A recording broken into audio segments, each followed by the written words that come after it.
ಎಲ್ರಿಗೂ ನಮಸ್ಕಾರ, welcome back to the channel. Name is Madhu. ನಿಮಗೆಲ್ಲ ಗೊತ್ತಿರೋ ಹಾಗೆ ಪ್ರೆಸೆಂಟ್ ಹೋಗ್ತಾ ಇರುವಂಥ ಒಂದು controversy Kichcha Sudeep sir versus Darshan sir. ಮತ್ತು ದರ್ಶನ್ ಅವರ ಪತ್ನಿ ಅವ್ರು ಬಂದ್ಬಿಟ್ಟು ಸ್ಟೇಜ್ ಮೇಲೆ ದರ್ಶನ್ ಅವರು ಆಚೆ ಇದ್ದಾಗ ಸುಮ್ಮನೆ ಇದ್ಬಿಟ್ಟು ಒಳಗಡೆ ಹೋದಾಗ ವೇದಿಕೆ ಮೇಲೆ ನಿಂತ್ಕೊಂಡು ಮಾತಾಡ್ತಾರೆ ಹೆಂಗೆ. ಈಗ ದರ್ಶನ್ ಫ್ಯಾನ್ಸ್ ಎಲ್ಲ ಏನು ಮಾಡ್ತಾ ಇದ್ದಾರೆ, ಸುದೀಪ್ ಸರ್ ಪ್ರೊಫೈಲ್ಗೆ ಹೋಗ್ಬಿಟ್ಟು ಕಮೆಂಟ್ ಹಾಕೋದು, ಅವರ ವಿಚಾರದಲ್ಲಿ ಮತ್ತು ಅವರ ಫ್ಯಾನ್ಸ್ಗಳು ಎಲ್ಲಿ ಆ್ಯಕ್ಟಿವ್ ಆಗಿರ್ತಾರೆ ಅಲ್ಲೆಲ್ಲ ಹೋಗ್ಬಿಟ್ಟು ನೆಗೆಟಿವ್ ಕಮೆಂಟ್ ಆಗ್ತಾ ಇರೋದು. ಅದೇ ಯುದ್ಧ ಅಂತ ಹೇಳಿದ್ಮೇಲೆ ದಾಳಿ, ಆ ಕಡೆಯಿಂದ ದಾಳಿ ಮಾಡಿದ್ರೆ ಈ ಕಡೆಯಿಂದ ಪ್ರತಿ ದಾಳಿ ಮಾಡ್ತಾರೆ. ಸೊ ಅದು ಆನ್ಲೈನಲ್ಲಿ ನಡೀತಾ ಇದೆ. ಎಲ್ಲದಕ್ಕಿಂತ ಇಂಪಾರ್ಟೆಂಟಾಗಿ ನಾವೇನು ಯೋಚನೆ ಮಾಡಬೇಕು ಅಂತಂದರೆ, ಒಂದು KGF ಅಂತಹ, ಒಂದು ಕಾಂತಾರ ಅಂತಹ, ಅಥವಾ ಈ ಥರದೊಂದು ಪ್ಯಾನ್ ಇಂಡಿಯನ್ ಕಾನ್ಸೆಪ್ಟ್ ಸಿನಿಮಾಗಳನ್ನು ಕೊಡ್ತಾ ಇರುವಂತಹ ಕನ್ನಡ ಇಂಡಸ್ಟ್ರಿಯಲ್ಲಿ ಏನಾಗ್ತಾ ಇದೆ, ಏನು ನಡೀತಾ ಇರ್ಬೋದು ಅನ್ನೋದನ್ನು ಇಡೀ ದೇಶ ತಿರುಗಿ ನೋಡುವಂಥ ಟೈಮ್. ಅಂದರೆ ಈಗಲ್ಲ, ಇವಾಗ ನಮ್ಮ ಇಂಡಸ್ಟ್ರಿ ಸ್ವಲ್ಪ ಡೌನ್ಫಾಲಲ್ಲಿ ಇರ್ಬೋದು, ಸ್ವಲ್ಪ ಅಲ್ಲ ತೀರಾ ಡೌನ್ಫಾಲಲ್ಲಿ ಇದೆ. ಆದರೂ ಈಗ ರೀಸೆಂಟಾಗಿ ಕಾಂತಾರ ಬಂತು. ಕಾಂತಾರ ಬಂದಾಗ ಇಡೀ ದೇಶ, ಅಂದರೆ complete north India film industry ಸೇರಿ ಬೇರೆ ಬೇರೆ ಸ್ಟೇಟ್ಗಳಿಗೆ ಸಂಬಂಧಪಟ್ಟಂಥ ಜನಗಳು ಕನ್ನಡ ಇಂಡಸ್ಟ್ರಿ ಕಡೆ ತಿರುಗಿ ನೋಡಿದ್ರು. ಯಾಕೆಂದರೆ ಕಾಂತಾರ ಅಷ್ಟರ ಮಟ್ಟಿಗೆ ಹೆಸರು ಮಾಡಿತ್ತು, ಹಳೆಯ ಹೆಸರಿತ್ತು. ಇವಾಗ ಇನ್ನೊಂದು ಸಿನಿಮಾ ಬಂದಾಗ ಅದಕ್ಕೆ ಜನರು ಮುನ್ನುಗ್ತಾರೆ. ಸಿನಿಮಾ ನಾನು ನೋಡಬೇಕು, ಒಂದು ಸರಿ 2 ಸರಿ 3 ಸರಿ ನೋಡಬೇಕು. ನಾನೇ 2 ಸರಿ ನೋಡಿದ್ದೀನಿ. ಸೊ ಇಂಡಸ್ಟ್ರಿನ ಸಾಕಷ್ಟು ಆಯಾಮಗಳಿಂದ ಎಲ್ಲರೂ ಅಬ್ಸರ್ವ್ ಮಾಡ್ತಾರೆ. ಬೇರೆ ಬೇರೆ ಸ್ಟೇಟ್ಗಳಿಂದ ನಮ್ಮನ್ನು ನೋಡ್ತಾ ಇರ್ತಾರೆ.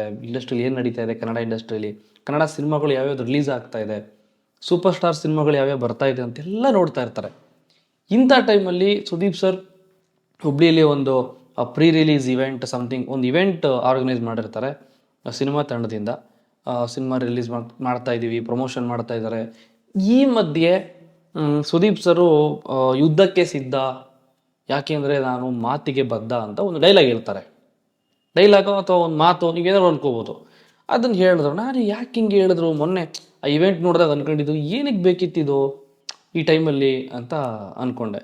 ಬಿಕಾಸ್ ದರ್ಶನ್ ಸರ್ದು ಸಿನಿಮಾ ಬಂದಾಗ ಸುದೀಪ್ ಸರ್ ಫ್ಯಾನ್ಸ್ ಎಲ್ಲ ಏನು ಮಾಡ್ತಾರೆ, ಏನೋ ರೀಸೆಂಟಾಗಿ ಯಾವುದೋ ಒಂದು ಪೋಸ್ಟ್ ನೋಡ್ತಾ ಇದ್ದೆ ನಾನು, ಅದೆಷ್ಟೋ ಸಾವಿರಾರು ಪೈರಸಿ ಲಿಂಕ್ನ ಡಿಲೀಟ್ ಮಾಡಿಸಿದಾರಂತೆ ಡೆವಿಲ್ ಸಿನಿಮಾದವರು. ಸರಿ, ಅದನ್ನು ನೀವೇನೇ ಮಾಡಿದ್ರು ನಮ್ಮ ಹತ್ರ ಏನೂ ಕಿತ್ಕೊಳ್ಳೋಕ್ಕಾಗಲ್ಲ, ಹಂಗೆ ಅಂತ ದರ್ಶನ್ ಫ್ಯಾನ್ಸ್ ಯಾರೋ ಒಬ್ರು ಅವ್ರ ಅಫಿಷಿಯಲ್ ಫ್ಯಾನ್ ಪೇಜ್ ಅವರು ಸ್ಟೋರಿ ಹಾಕೊಂಡಿದ್ರು. ಅದಕ್ಕೆ ಇವ್ರು ಕೌಂಟ್ರ್ ಕೊಟ್ಟಂಗೆ ಆಯ್ತು. ಇವಾಗ ನನಗನ್ನಿಸ್ದಂಗೆ ಇಡೀ ಕನ್ನಡ ಫಿಲ್ಮ್ ಇಂಡಸ್ಟ್ರಿಯಲ್ಲಿ ಸುದೀಪ್ ಸರ್ ಬಂದ್ಬಿಟ್ಟು one of the matured person. ಅವ್ರು ಏನು ಮಾತಾಡಬೇಕು, ಏನಕ್ಕೆ ಮಾತಾಡಬೇಕು, ಯಾವ ವಿಷಯನ ಮಾತಾಡಬೇಕು. ರೀಸೆಂಟಾಗಿ ಒಂದು ಇಂಟರ್ವ್ಯೂ ನೋಡ್ತಾ ಇದ್ದೆ ನಾವು. ಏನಂತಂದರೆ ನೋಡಿ, ಇವಾಗ ಅಶ್ವಿನಿ ಅವರು ಬಿಗ್ ಬಾಸಲ್ಲಿ ಎಸ್ ಕ್ಯಾಟಗರಿ ಅಂತಂದರು ರಕ್ಷಿತಾ ಅವ್ರಿಗೆ. ಅದನ್ನು ಪ್ರಶ್ನೆನೇ ಕೇಳಲಿಲ್ಲ, ಮಾತೇ ಆಡಲಿಲ್ಲ ಅದ್ರ ಬಗ್ಗೆ ಅಂತ ನನ್ನನ್ನೆಲ್ಲ ನೀವು ಪ್ರಶ್ನೆ ಮಾಡ್ತೀರಾ. ಬೈ ಚಾನ್ಸ್ ನಾನು ಏನಾದರೂ ಪ್ರಶ್ನೆ ಮಾಡಿಬಿಟ್ಟಿದ್ದರೆ ಅಶ್ವಿನಿ ಅವರು ಸಿಂಪಲಾಗಿ ಹೇಳ್ತಿದ್ರು, ಅಣ್ಣ ಎಸ್ ಅಂದರೆ ಸಿಲ್ಲಿ ಅಣ್ಣ, ಹುಡುಗಿ ಸಿಲ್ಲಿ ಆಡ್ತಾಳಣ್ಣ ಅಂತ ಅಂದ್ಬಿಟ್ರೆ ಆ ಟಾಪಿಕ್ಕೇ ಹೋಯ್ತೆ ಅಂತ ಸುದೀಪ್ ಸರು ಹೇಳಿದ್ರು. ಎಸ್, ಅದು 100% ನಿಜ. ನಾವೆಲ್ಲ ಅನ್ಕೋತೀವಿ ಅದನ್ನು ಯಾಕೆ ಕೇಳಲಿಲ್ಲ, ಏನಕ್ಕೆ ಕೇಳಲಿಲ್ಲ, ಕೇಳಬೇಕಾಗಿತ್ತಲ್ಲ ಅಂತ ನಾವೆಲ್ಲ ಅನ್ಕೋತೀವಿ, ನಿಜ. ಬಟ್ ಯಾವ ಮಾತನ್ನು ಕೇಳಿದ್ರೆ ಹೆಂಗೆ ಉತ್ತರ ಬರ್ಬೋದು, ನಾನು ಇದಕ್ಕೆ ಏನು ಮಾತಾಡ್ಬೋದು, ಇದನ್ನು ಮಾತಾಡಬೇಕಾ ಬೇಡವಾ ಅನ್ನೋಷ್ಟು ಯೋಚನೆ ಮಾಡಿ ಮಾತಾಡುವಂಥ ಒಬ್ಬ ಪ್ರಬುದ್ಧ ನಟ ಅಂತ ಹೇಳ್ಬೋದು ನಮ್ಮ ಕನ್ನಡ ಇಂಡಸ್ಟ್ರಿಯಲ್ಲಿ ಕಿಚ್ಚ ಸುದೀಪ್ ಸರ್. ನಿಮ್ಮ ಲೆವೆಲ್ಗೆ ನೀವೇನು ಹೇಳಿದ್ರಲ್ಲ ಆ ಸ್ಟೇಜ್ ಮೇಲೆ, ಯುದ್ಧಕ್ಕೆ ಸಿದ್ಧ, ಇದು ಬೇಡವಾಗಿತ್ತಿದ್ದು. ನಾನು ಹೇಳ್ತಿರೋದು ನಿಮ್ಮ ಲೆವೆಲ್ಲಿಗೆ ಬೇಡವಾಗಿತ್ತಿದ್ದು. ಬಿಕಾಸ್ ನಿಮಗೆ ಕೌಂಟ್ರ್ ಕೊಡೋರು, ನಿಮ್ಮ ಹತ್ರ ವಾದಕ್ಕಿಳಿಯೋರು, ನಿಮ್ಮ ಹತ್ರ ಮಾತಾಡೋರು ಯಾರೂ ಇಲ್ಲ ಇಂಡಸ್ಟ್ರೀಲಿ, ಯಾರೂ ಇಲ್ಲ. ಬಿಕಾಸ್ ಸ್ಟೇಜ್ ಮೇಲಾಗಲಿ ಪ್ರೆಸ್ ಮೀಟ್ಗಳಲ್ಲಾಗಲಿ ನಾನೇ ನೋಡಿದ್ದೀನಲ್ಲ. ನಿಮ್ಮ ಮನೆಗೆ ನಾನು ಬಂದಿದ್ದೀನಿ ಒಂದು ಸರಿ, ವಿಕ್ರಾಂತ್ ಅನ್ನೋ ಟೈಮಲ್ಲಿ ಸುದೀಪ್ ಸರ್ ಮನೆಗೆ ಹೋಗಿದ್ದೆ ನಾನು. ಪಕ್ಕದಲ್ಲಿ ಕೂತ್ಕೊಂಡು ಮಾತಾಡ್ತಾ ಇದ್ವಿ, ಸಿನಿಮಾ ಪ್ರಮೋಷನ್ ಬಗ್ಗೆ, ಸಿನಿಮಾ ಬಗ್ಗೆ ಎಲ್ಲ ಮಾತಾಡ್ತಾ ಇದ್ವಿ. ನೀವೇನೇ ಮಾತಾಡಿದ್ರು ಕರೆಕ್ಟಾಗಿ ಉತ್ತರ ಕೊಡ್ತಾರೆ. ಆ್ಯಂಡ್ ಆಲ್ಸೋ ಕೆಲವೊಂದು ವಿಚಾರಗಳಲ್ಲಿ ಸುದೀಪ್ ಸರ್ನ ನಾವು ಮಾತಾಡ್ಸೋಕ್ಕಾಗಲ್ಲ, ಅಷ್ಟು ಸ್ಟಫ್ ಇದೆ ಅವ್ರ ಹತ್ರ, ಅಷ್ಟು ವಿಚಾರಗಳಿದೆ, ಅಷ್ಟು ವಿಷಯ ಇದೆ ಸುದೀಪ್ ಸರ್ ಹತ್ರ. ಇಂಥ ಒಬ್ಬ ಬುದ್ಧಿವಂತ ನಟ, ನಾನು ಹೇಳ್ತಿರೋದು ಈ ಮಾತಿನ ಚಾತುರ್ಯತೆ ಇದೆ ಗೊತ್ತಾ. ಈ ಥರ ಇರೋರು ಈಗ ಸ್ಟೇಜ್ ಮೇಲೆ ನಿಂತ್ಕೊಂಡು ಇದೊಂಥರ ನನಗನ್ನಿಸ್ದಂಗೆ ಪ್ರವೋಕ್ ಮಾಡ್ದಂಗೆ ಆಯಿತು ಕೆಲವು ಜನನ್ನ. ನೀವು ಹೇಳಿದ್ರಲ್ಲ, ಒಂದು ಪಡೆ ಯುದ್ಧಕ್ಕೆ ರೆಡಿ ಆಗ್ತಾ ಇದೆ, ನಾನು ಯುದ್ಧಕ್ಕೆ ಸಿದ್ಧ. ಈ ಟಾಪಿಕ್ಕೇ ಬೇಡವಾಗಿತ್ತ ಅಂತ.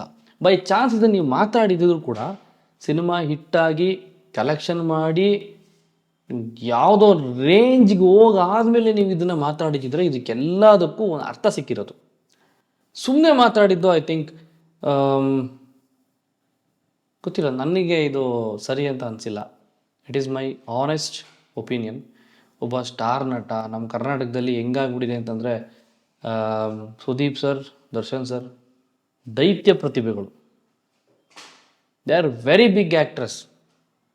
ಒಳ್ಳೊಳ್ಳೆ ಆ್ಯಕ್ಟ್ರ್ಗಳು ಇವರು, ದೊಡ್ಡ ಮಟ್ಟಕ್ಕೆ ಹೆಸರು ಮಾಡಿರೋರು. ಇವ್ರಿಗಿರೋ ಫ್ಯಾನ್ ಫಾಲೋಯಿಂಗ್ ನಮಗೆ ಬೇಕು ಅಂತ ಒದ್ದಾಡಿ ಸಾಯ್ತಾ ಇದ್ದಾರೆ. ಎಷ್ಟೋ ಜನ ಸಿಗ್ತಾ ಇಲ್ಲ ಅವ್ರಿಗೆ. ಅಂಥ ಎರಡು ಬಿಗ್ ಪರ್ಸ್ನಾಲಿಟಿಗಳು ಅಂತ ಕರೆಸ್ಕೊಂಡ್ರು. ನಿಮ್ಮಂಥವ್ರೆ ಈ ಥರ ಇಬ್ಬರು ಮಧ್ಯದಲ್ಲಿ ಮಾತು ಬರುತ್ತೆ, ಅದರ ಮಧ್ಯೆ ಫ್ಯಾನ್ಸ್ಗಳು ಬರ್ತಾರೆ. ನೀವಿಬ್ಬರು ಸುಮ್ಮನಿದ್ದಿದ್ರು ಆಗೋಗಿರ್ತಾ ಇತ್ತು. ಇನ್ನು ಸುದೀಪ್ ಸರ್ ಮಾತೇ ಆಡಬಾರ್ದಾಗಿತ್ತು ಅಂತ ನನಗನ್ಸುತ್ತೆ. ನಾನು ಸುದೀಪ್ ಸರ್ಗೆ ಹೇಳಷ್ಟು ದೊಡ್ಡವನಲ್ಲ, ಅಥವಾ ಅವ್ರು ಮಾತಾಡಿದ್ದು ತಪ್ಪು ಸರಿ ಅಂತ ಡಿಸೈಡ್ ಮಾಡೋನು, ಅದಕ್ಕೂ ನಾನು ಬರೋದಿಲ್ಲ. ಸಿಂಪಲ್ಲಾಗಿ ಒಂದು ಹೇಳಬೇಕು ಅಂತಂದರೆ, ಮಾತು ಆಡದೇ ಇದ್ದಿದ್ದರೆ ಚೆನ್ನಾಗಿರ್ತಿತ್ತು ಅಂತ ನನಗನ್ಸುತ್ತೆ. ಬಿಕಾಸ್ ನೋಡ್ತಾ ಇರ್ತೀವಲ್ಲ, ನಾವು ಯಾರ್ಯಾವ ಕಿತ್ತಾಡಿದ್ರು, ಇನ್ಯಾರೋ ಹಾಲಿವುಡ್ಡಲ್ಲೋ ಬಾಲಿವುಡ್ಡಲ್ಲೋ ಇನ್ಯಾವುದೋ ಕಾಲಿವುಡ್ಡು ಟಾಲಿವುಡ್ಡು ಮಲಯಾಳಮ್ಮು ತಮಿಳು ಆ್ಯಕ್ಟ್ರುಗಳೆಲ್ಲ ಹೆಂಗೆ ಆಡ್ತಾರೆ ಅಂತ ನೋಡಿದ್ದೀವಿ. ಅವರು ನೋಡಿ ನಾವು ಅಂದ್ಕೊಂಡಿರ್ತೀವಲ್ಲ, ಇದನ್ನು ಮಕ್ಳು ಏನು ಗುರು ಹಿಂಗೆ ಕಿತ್ತಾಡ್ತಾರೆ, ಹಿಂಗೆಲ್ಲ ಮಾತಾಡ್ಕೋತಾರೆ. ಅದೇ ರೀತಿ ನಮ್ಮ ನಟರನ್ನ ನೋಡಿ, ನಮ್ಮ ಕನ್ನಡದ ನಟರನ್ನ ನೋಡಿ ಹೊರಗಡೆ ಇಂಡಸ್ಟ್ರಿಯವರು, ಹೊರಗಡೆ ಸ್ಟೇಟ್ ಅವರು ನಮ್ಮ ಬಗ್ಗೆ ಒಂದು ನೆಗೆಟಿವ್ ಥಾಟ್ಸ್ನ ಬರ್ಕೊಳ್ಳೋದು, ನೆಗೆಟಿವ್ ಥಿಂಕಿಂಗ್ನ ಎಲ್ಲೋ ಒಂದು ಕಡೆ ಬರೆದು ಪೋಸ್ಟ್ ಮಾಡೋದು, ಇದೆಲ್ಲ ನನ್ನ ಕೇಳಿದ್ರೆ ಎಲ್ಲೋ ಒಂದು ಕಡೆ ನಾವೇ ಚೀಪ್ ಆಗ್ತಾ ಇದ್ದೀವ ಕನ್ನಡ ಇಂಡಸ್ಟ್ರಿಯವರು ಅಂತ ನನಗನ್ಸುತ್ತೆ. ಒನ್ಸ್ ಅಗೇನ್ ಒಂದಲ್ಲ 10 ಸರಿ ನೀವು ಯೋಚನೆ ಮಾಡ್ಬೋದಾಗಿತ್ತು, ಇದು ನನಗೆ ಬೇಕಾ ಅಂತ. ನಿಮ್ಮ ಅಭಿಮಾನಿಗಳು ನಿಮ್ಮನ್ನು ನೋಡೋಕ್ಕೆ ಬಂದಿರ್ತಾರೆ, ನಿಮ್ಮನ್ನು ನೋಡಿದ್ರೆ ಸಾಕು ಅಂತ ಕಾಯ್ತಾ ಇರ್ತಾರೆ. ಹುಬ್ಳಿ ಸ್ಟೇಜ್ ಹಾಕಿದ್ರಲ್ಲ, ಅಲ್ಲಿ ನೀವೇನಾದರೂ ಯಾರಾದರೂ ಒಬ್ಬ ನೋಡ್ಬಿಟ್ಟು ಹಿಂಗೆ ಕೈ ವೇವ್ ಮಾಡಿದ್ರೆ ಸಾಕು ಅಂತ ಕಾಯ್ತಾ ಇರ್ತಾನೆ ಒಬ್ಬ. ಅಂಥವ್ರಿಗೆ ನೀವೇನಾದರೂ ಮಾತಾಡಿಸ್ಬೋದಾಗಿತ್ತು, ಅವ್ರನ್ನ ಗುರಿಯಾಗಿಸ್ಕೊಂಡು ನೀವೇನಾದರೂ ಹೇಳ್ಬೋದಾಗಿತ್ತು, ಅವ್ರನ್ನ ಇಟ್ಕೊಂಡು ನೀವು ಉದ್ದೇಶಿಸಿ ಮಾತನಾಡೋದು ಅಂತಾರಲ್ಲ, ಅದನ್ನು ಮಾಡ್ಬೋದಾಗಿತ್ತು ನೀವು. ಅದನ್ನು ಬಿಟ್ಟು ಯಾರ್ದೋ ಹೆಸರು ಹೇಳ್ಕೊಂಡು ಅವನು ಯಾವನೋ ಯುದ್ಧಕ್ಕೆ ಬರ್ತಾನೆ, ಯಾರೋ ಬೇರೆ ಬೇರೆ ನಟರ ಫ್ಯಾನ್ಸ್ಗಳು ನಿಮ್ಮ ವಿಚಾರಕ್ಕೆ ಬರ್ತಾರೆ ಅಂದ್ಬಿಟ್ಟು ಒಂದು ದೊಡ್ಡ ವೇದಿಕೆ, ಬಿಗ್ ಸ್ಟೇಜ್, ಅಲ್ಲಿ ಈ ವಿಚಾರ ಪ್ರಸ್ತಾವನೆ ಮಾಡಿದ್ದು. ಅದನ್ನು ಇಟ್ಕೊಂಡೀಗ ದರ್ಶನ್ ರವರ ವೈಫ್ ವಿಜಯಲಕ್ಷ್ಮಿ ಅವರು ಸೇಮ್, ಅವ್ರು ಎಲ್ಲೋ ಮೈಕ್ ಇಟ್ಕೊಂಡು ಮಾತಾಡ್ತಿರ್ತಾರೆ. ದರ್ಶನ್ ರವರು ಒಳಗಡೆ ಇದ್ದಾಗ ಮಾತಾಡ್ತಾರೆ, ಹೊರಗಡೆ ಇದ್ದಾಗ ಮಾತಾಡಲ್ಲ. ಇಂಟರ್ವ್ಯೂಲ್ಲಿ ಮಾತಾಡ್ತಾರೆ, ಅಲ್ಲಿ ಮಾತಾಡ್ತಾರೆ, ಇಲ್ಲಿ ಅವರೊಂದು ಕೌಂಟ್ರು. ಈಗ ಸ್ಟಾರ್ಟು ಫ್ಯಾನ್ ಮಾರು. ಇದ್ರ ಮಧ್ಯೆ ಬೈ ಚಾನ್ಸ್ ಸಿನಿಮಾ ಒಳ್ಳೇದಾಗಬೇಕು, ಸಿನಿಮಾ ಗೆಲ್ಲಬೇಕು, ಅದೆಲ್ಲ ಬಿಟ್ಟು ಬೈ ಚಾನ್ಸ್ ಏನಾದ್ರು ಪ್ರಾಬ್ಲಮ್ ಆಯಿತು ಸಿನಿಮಾಗಳಿಗೆ ಅಂತಂದರೆ, ಏಟು ತಿನ್ನೋದು ಪೆಟ್ಟು ತಿನ್ನೋದು ಯಾರು ಹೇಳಿ? ಪ್ರೊಡ್ಯೂಸರ್. ಅವ್ರ ಬಗ್ಗೆ ನೀವು ಯಾರು ಯೋಚನೆ ಮಾಡಲ್ವ? ಹಂಗಾದ್ರೆ ಅವ್ರು ಯಾರು ಹೆಂಗಾರೋ ಆಗೋಗ್ಬಿಡ್ಲಿ, ನಮ್ಗೆ ಯಾಕೆ ಗುರು, ನಮ್ಮ ಇಷ್ಟ ಬಂದಂಗೆ ಮಾತಾಡೋಣ, ನಮ್ಮದೇ ನಮಗೆ ದೊಡ್ಡದು ಅಂತ ಅಂತೀರಾ. ಬಿಗ್ ಬಾಸ್ ವಿಚಾರದಲ್ಲಿ ಮಾತ್ರ ಬಿಗ್ ಬಾಸ್ ಏನು ಹೇಳ್ತಾರೋ ಅಷ್ಟು ಮಾತ್ರ ಕೇಳ್ತೀನಿ ನಾನು ಅಂತ ಅಂತೀರಾ. ನಾನು ಹೋಸ್ಟ್ ಮಾತ್ರ ಅಂತೀರಾ. ಈ ಬೇರೆ ಬೇರೆ ವಿಚಾರಕ್ಕೆ ಬಂದಾಗ ಈಗ ಪ್ರೊಡ್ಯೂಸರ್ ಪ್ರೊಡ್ಯೂಸರ್ ಹೇಳ್ದಂಗೂ ಕೇಳಬೇಕಾಗುತ್ತೆ, ನೀವು ಡೈರೆಕ್ಟರ್ ಹೇಳ್ದಂಗೂ ಕೇಳಬೇಕಾಗುತ್ತೆ, ಸಿನಿಮಾ ಟೀಮ್ ಹೇಳ್ದಂಗೂ ಕೇಳಬೇಕಾಗುತ್ತೆ. ಅದನ್ನೆಲ್ಲ ಬಿಟ್ಟು ಯುದ್ಧ ಮಾತು ಬದ್ಧ ಅಂದ್ಕೊಂಡು, ನಾನು ಹೇಳ್ತಿರೋದು ಸುದೀಪ್ ಸರ್ ತಪ್ಪು ಅಂತ ನಾನು ಹೇಳ್ತಿಲ್ಲ, ನಿಮ್ಮ ಲೆವೆಲ್ಗಲ್ಲ ಅಂತ ಹೇಳ್ತಾ ಇದ್ದೀನಿ. ನಿಮ್ಮ ಒಂದು ಮೆಚುರಿಟಿ ಲೆವೆಲ್ಗೆ ಅಲ್ಲವೇ ಅಲ್ಲ ಇದು ಅಂತ ನನ್ನ ಅನಿಸಿಕೆ.